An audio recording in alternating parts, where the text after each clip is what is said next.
10 விரலையும் நான் அவனுக்கு கொடுத்துட்டேன். அப்படின்னா இட்டாதோரிக்குள்ள கிட்டத்தட்ட 15 விரல்கள் இருக்கணும்னு அர்த்தம்.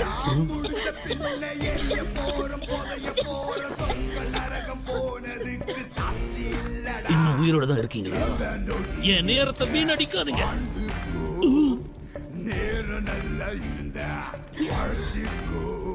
உனக்கு ஒரு நொடி தான் கொடுப்பேன்.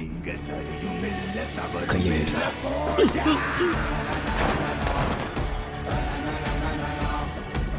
சுக்குனா எழுந்து வந்துட்டாரு. தலை நிமிர்ந்து பாக்குறீங்க.